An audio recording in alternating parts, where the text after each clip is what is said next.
Good afternoon, TLU faculty and staff, and thank you for taking the time to review the changes to the 2025 Employee Handbook.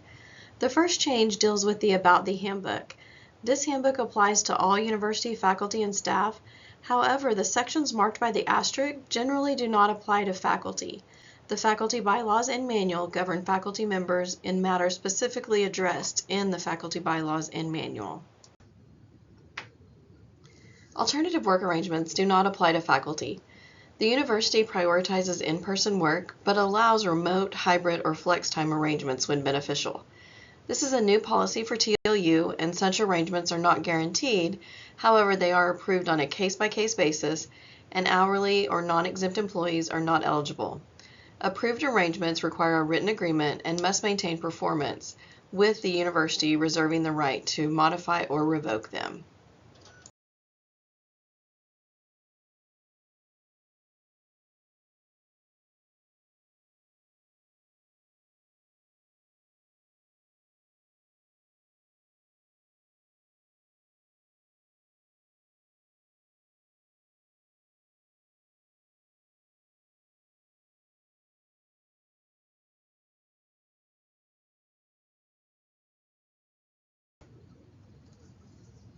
Employees approved for alternative work arrangements must maintain the same job responsibilities, performance, and professionalism, including being accessible during work hours and maintaining a distraction-free professional workspace.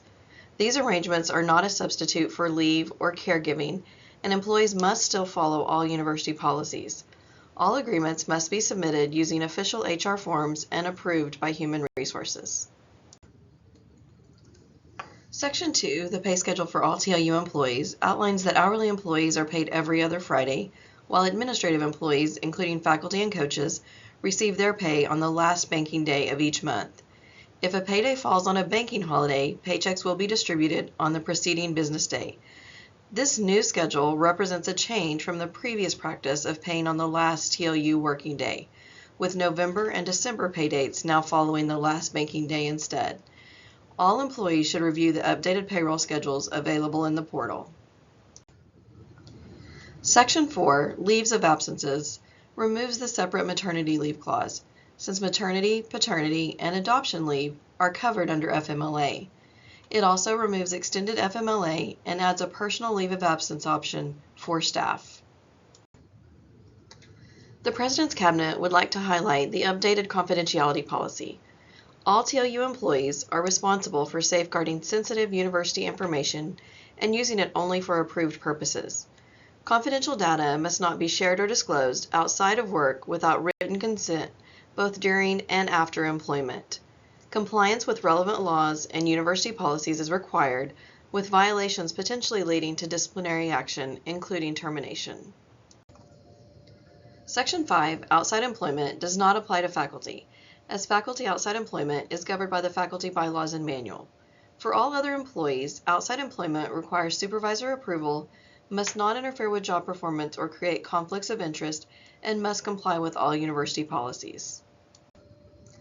Texas Lutheran University fosters a respectful community where all members can develop their gifts and has a zero-tolerance policy for harassment. Harassment, including any behavior that disrupts work or educational performance or creates a hostile environment, is strictly prohibited under Title VII and Title IX protections. Remember, all employees are mandatory Title IX reporters. This is for student concerns, employee concerns, staff concerns, or faculty concerns. The university provides resources for reporting discrimination, retaliation, and harassment, with Dr. Bobby Shupak serving as the Title IX coordinator. Section 6, Signing Authority, is not a new policy, but a reminder that only the President or Cabinet-level Vice Presidents are authorized to make contractual commitments on behalf of the university. Employment offers can only be made by the President or the Office of Human Resources, acting as the President's designee. Section 6, Tuition Remission, allows full-time employees, their spouses, and unmarried dependents to enroll at TLU with no or reduced tuition after 12 months of full-time employment. Employees working at least 0.75 FTE can take up to 2 courses per semester, 1 per subterm, and 1 course per summer term, with supervisor approval required before enrolling. This benefit covers tuition only, excluding fees, room, board, and certain programs like ABSN and EDD, and is capped at 160 semester hours. Additional restrictions apply, and employees should consult Appendix F, the tuition remission policy of the Employee Handbook, or Student Financial Services for details.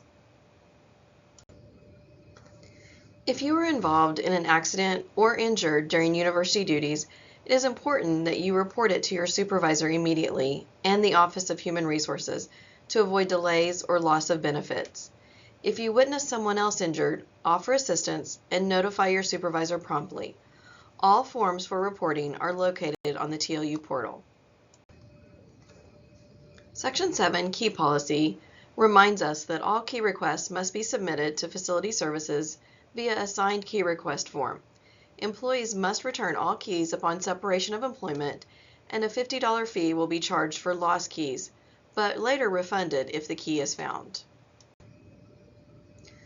This presentation only highlights some of the changes and updates in the TLU Employee Handbook. All employees should now log in to their MyTLU portal, Employee, HR, read the statements, and sign and acknowledge the compliance with the 2025-2026 Employee Handbook. This should be completed by October 3rd, 2025. For any questions, please reach out to the HR office or your supervisor.